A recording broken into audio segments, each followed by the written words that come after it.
Hey, Troy, just give it a push. Put a little beef against it. A little push. Just push us a little. We ain't hung that down much. Yeah, you undo that, Mike, please.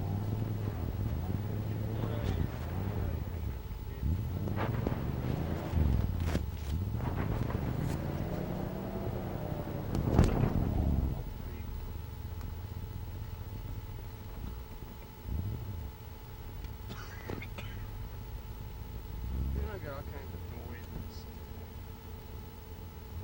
You got all kinds of what?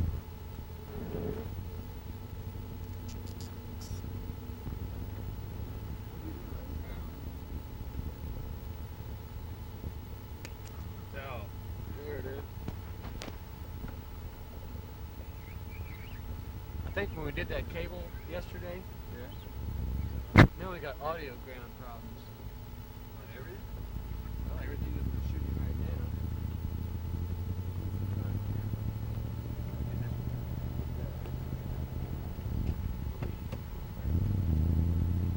Sound doesn't go through this cable. It has a mic line in. That's on the other mic. That's on channel 1, right? Yeah.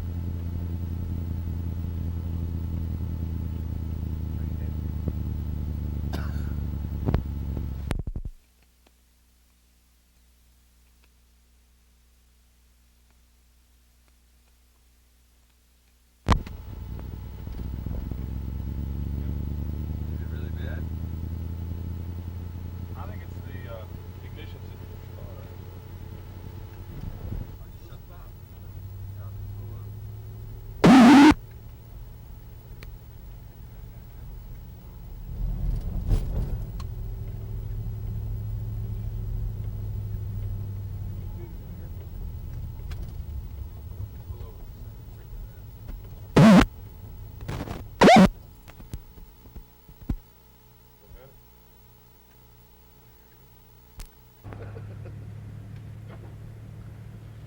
That's been that way for a while?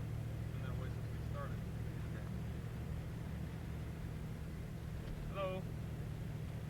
How much tech will you use? None.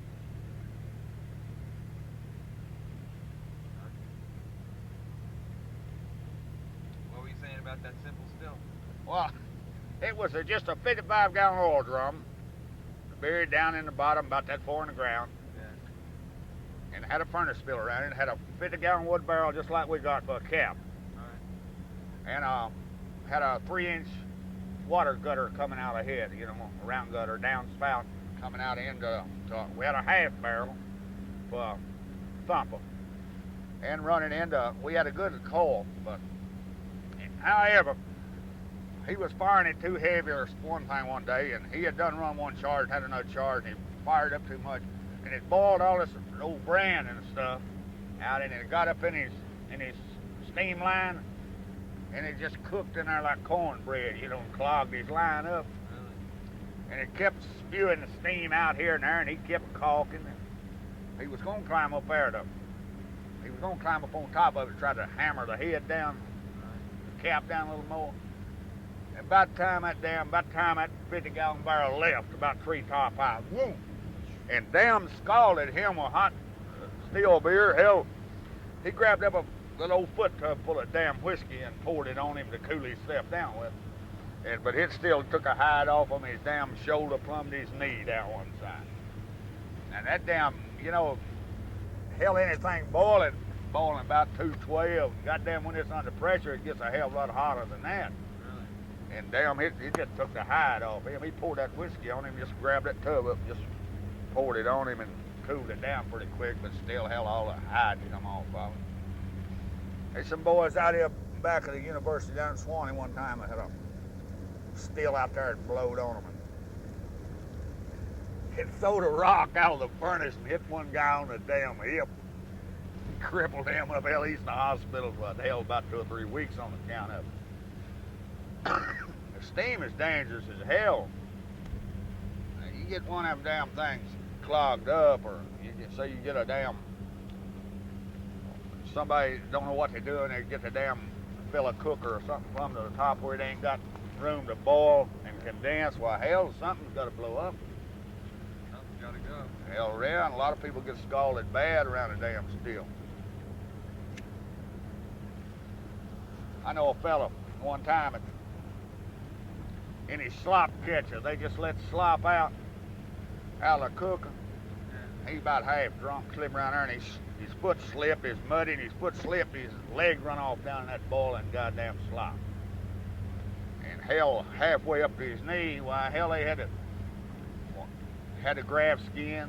Goddamn, it just, hell, eat it to the damn bone, you know. He slipped off in there, and it goddamn, he fell when he did, and the time he got his legs there, hell, he was cooked. One thing I never understood, Hanford, is how come people, the law or whatever you want to call it, come down harder on moonshiners than they come down on murderers and stuff. What do you think that story is on that? Well, you got different people operating on it. Hell, see, you working for the federal government, and that's their damn sole purpose is to stop this non-tax whiskey. And in murder, you're fooling with the state, see. But hell, you can get more for making whiskey than you can killing anybody. Hell, I believe they've opened season on these people about this killing, but they still down on these shiners. But usually a first offense on a moonshining is not bad. Usually a man gets probation the first time he's caught. But he gets caught, you know, it really don't never draw no hell a big sentence, no way. And one damn thing about it, if I was going to have to go to the pen, I'd damn sure rather be in a federal prison than I would a damn state prison. Hell, you got better facilities anyway. I know I was in jail over in Jasper one time. Had me for possessing whiskey.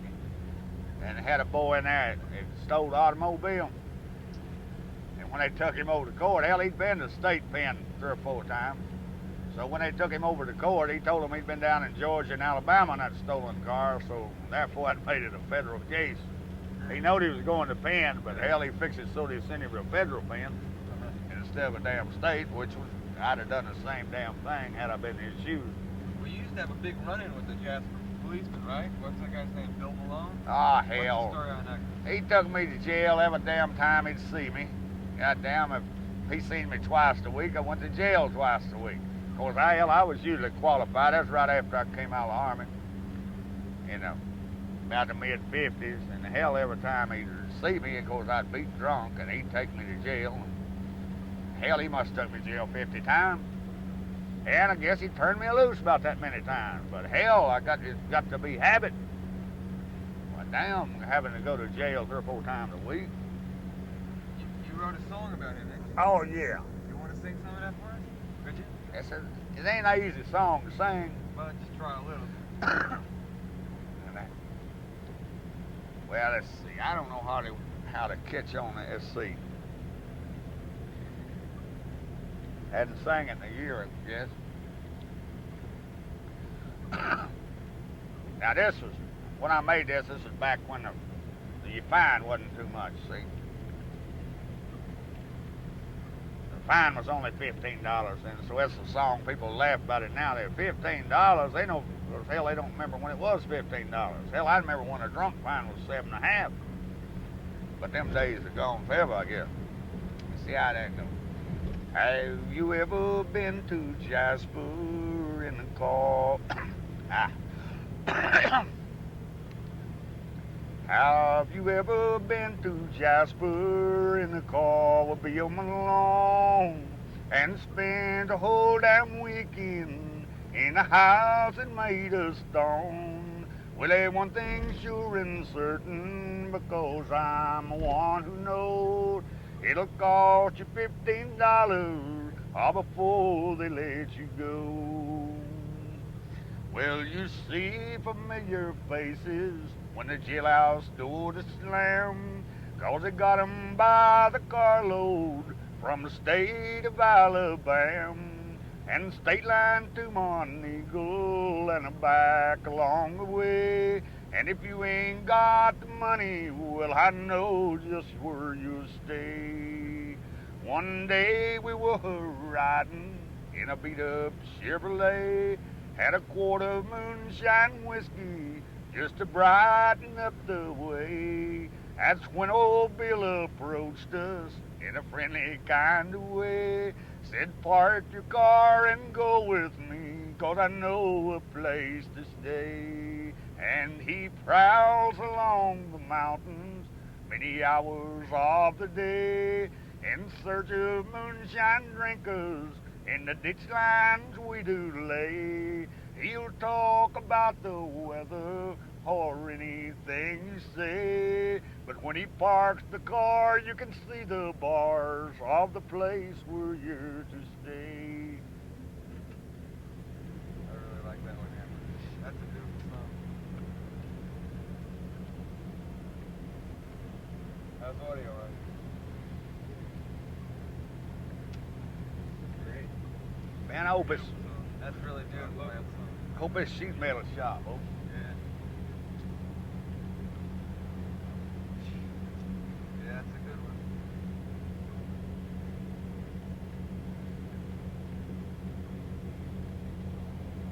Hello Malone bought a record himself.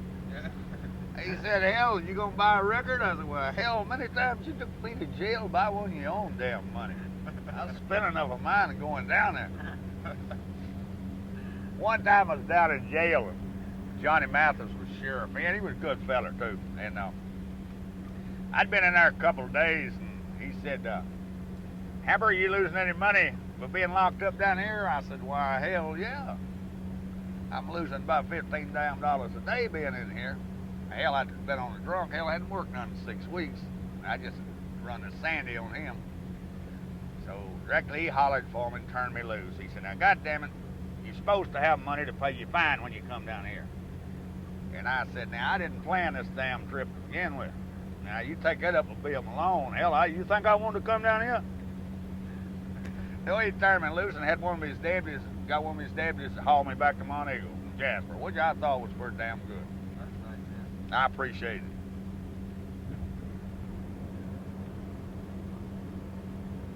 I guess you've been arrested a whole lot, but no one thinks you're a bad guy or anything, right? It's not like there's a whole stigma about... Hell, all I've ever been arrested for is possessing or whiskey or drunk. Right.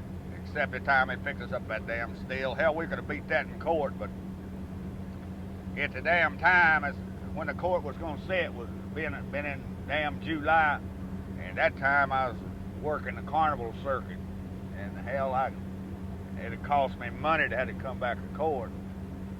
Hell, people making $50 a damn week. Hell, I was stealing money with a carnival like $280, sometimes $350 a damn week. What were you doing with the carnival? Running just the damn hanky-pank concession stand. But what do you mean? What's the story behind that? hell, you just got to talk about that damn money. Hell, that boy come on leading a girl along, little old girl, they goddamn, you tell they hung up on one another, goddamn. Young lady, what color teddy bear you want? Pick you out a teddy bear. I know he's going to win you one. Goddamn, he'd get red-faced, but he'd start digging in that damn pocket and blow every damn dime he's got, try to win a bear. Hell, if he spent $10 or $15, hell, I'd give him a damn bear anyway. And but hell, anyway, the bear didn't cost but $2.50, and if you got $15 out of it, that's pretty good profit, you know. But hell, you can talk people out of their damn money. People that spend their damn money is eating when they're hungry.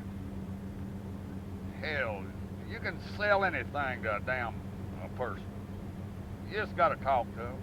I used to run a little old basketball game too. It was a small goal and a regular basketball, and it had a big net hanging under it, you know, and throw the ball and roll back to you. You've seen them on the carnival. But I didn't have a regulation basket, and it wasn't but 8 foot high. And these basketball players, they used to shooting that damn low, and there wasn't no way you could bank a ball into it. Hell, the hoop was so small it bounced over, but you could dunk them in there. Hell, I just sat there, and all I had to do was sit there and practice when nobody wasn't playing, you know. But I'd get them up there and get them jackpotted, and I'd shake that net, holler, there goes one. About the time they started to shoot, hell, they missed it a half a mile. Yeah, sometimes I know I'm a better shot than that. I said, hell, you're the best shot I've seen around here today, you know. And Then sometime I'd get a real good shooter in there. Then I'd shoot him $1 a shot. So he spot him $20. We shoot 20 shots for $1 a shot. I always reap them on that, but hell, of course I had the edge on them. Hell, that's all I've done. Is practice them damn small goals. But it was pretty good. It was a pretty good job at the time, and it lasted about 16 weeks. How Good. long did you work that circuit? About, hell, 4 or 5 years. Hell, I worked Cumberland Valley shows here, and Draco shows up north, and Johnny's United, and Key shows, and hell, I worked with a bunch of different damn those shows, but they don't make that money on them damn shows like they used to, though. God damn, they used to be money made. How many you need? 4 of them? No, but we're gonna make a pot 4 foot in diameter and 4 foot high. Right. Where do you have to put the tin? What I want to know is how long your tin's got to go between your head and the bottom of your box. We got to nail it to it. It goes between the head and it goes around the barrel? Yeah. No. No. It The goes on the head top. and the bottom. It stays on the top. You just wrap it around it. Well, look, like that's the head and that's the bottom. So The you need tin just wraps around So it. you got to put a tin on the head? No, we got wood top and bottom. Okay, wood top about it, and this is in... Yeah, you just wrap a tin around it. We got a stud down here. We start nailing it on, and we Okay. roll it right around, and we want it to lap over. But what I'm on a 4 foot diameter, how long a piece Okay. of metal will we have to have? And it's 4 foot diameter, so it's 4... Let's see, pi r squared. Pi r. The three of us 4, 3 be about 12 and a half, 12, 13 feet. So you get about 15 feet. Well, I got damn snips. I mean, we can cut it, if it's a little long, but we that damn sure don't want to get it too short. 14, 15 feet. So what do we need? How high though? We need 4 foot? 4 foot high is all we need, So yeah. we need 4 by 14 or something. Yeah. How the hell are we going to carry that in this car? Roll it up. Oh, hell, it's rolled. Oh, okay. I hope the hell you didn't think it was strung out. That's what I thought. Damn. It was wired to the top. God, Half safe. wobbly. Boy, that'd be a hell of a racket going up the road, wouldn't it?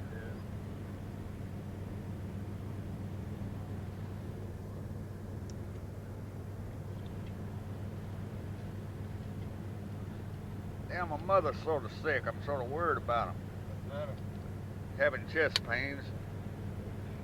My sister called us this morning a couple of times. Where's your mother live? I live in Fayetteville, down in Lincoln County. She lives down there with my sister. And I sort of, Did she see the doc? huh? Did she see the doctor? Yeah, they was taking her to the doctor this morning.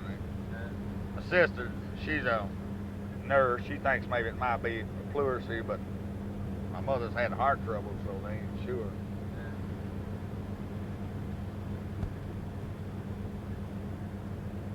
Did moonshiners pretty much, were they did families become the moonshiners? Like, was it one family that had a lot of moonshiners and another family, or how did it work like in the old days? Well, we had one family used to live out Jump Off. I mean, hell, they was all whiskey people. Hell, I mean, just they didn't know anything else. Hell, I mean, that's all they ever done is fool with whiskey.